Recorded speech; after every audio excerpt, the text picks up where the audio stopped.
چې په کرسۍ باندې مونځ کول شته او که نشته دی او که سړی په کرسۍ باندې مونځ کوي د هغې دپاره څه شرطونه دي نو کرسي صلات علی الکرسي یا صلات فی الکرسي په کرسۍ باندې مونځ کول یا په کرسۍ کې مونځ کول کرسي د عربۍ ژبې لفظ دی اردو پښتو کې استعمالیږي په کرسۍ کې مونځ کولو دا جایز دی خو چې کله عذر وي بالفرض که عذر نشته دی عذر نو بیا به سړی په کرسۍ کې مونځ نه کوي او چې کله عذر راشي عذر څه دی عذر دار سړی ودرېدی نشي یو عذر دار سړی رکوع نشي کولی په ملا باندې درد دوه عذر دار سړی د قیام نه سجدې له نشي تللی درې څلورم نمبر دا سړی سجده نشي لګولی دا عذر دی دا اعذار دی پنځم نمبر دا په تحیات باندې نشي کېناستلی دا اعذار دي شپږم نمبر دا ده چې دا سړی دومره کمزوری شوی دی چې دا ودرېدل او بیا ښکته کېدل او بیا بیرته راپاڅېدل دا نشي کولی دا هغه اعذار دي د دې اعذارو په وجه باندې احادیثو کې او د فقه کتابونو کې باقاعده د مسایل ذکر شوي دي سړی په ولاړه باندې مونځ کولی شي په ولاړه باندې دی کوي خو چې په ولاړه باندې مونځ نشي کولی بیا ترې قیام ساقط شو په ناسته دی کوي په قعود باندې دی کوي او بالفرض په ناسته هم نشي کولی بیا دی په ډډه باندې کوي الذین یذکرون الله قیاما وقعودا وعلى جنوبهم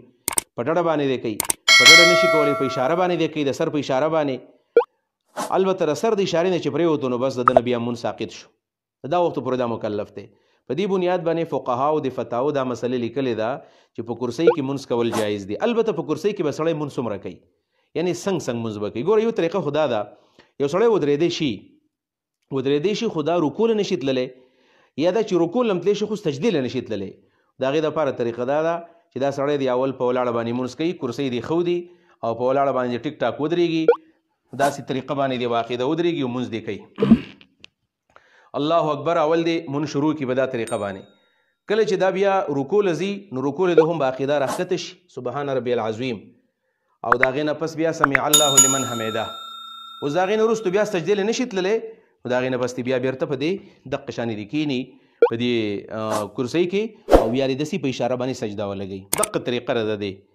یعنې د قیام کولی شو نو قیام یې کولو شو قیام یې په ولاړه باندې وکړو او بیا سجدې له نشو تللی او د سجدې دپاره بیا راښکته شو لحاظ دا طریقه جایز ده علماو دا مسله لیکلې ده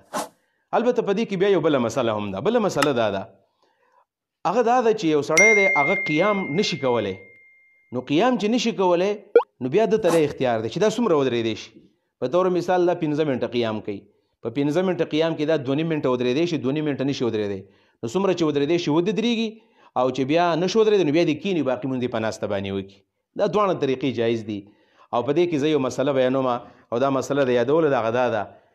فقهاو دا خبره لیکلې ده چې کله یو سړی دی او هغه سجدې له نشي تللی سجده نشي لګولی د ده نه قیام ساقط شو ځکه چې سجدې له نشي تللی او د سجدې نه پاسېدل نشي د دې مطلب دا دی چې دا قیام هم نشي کولی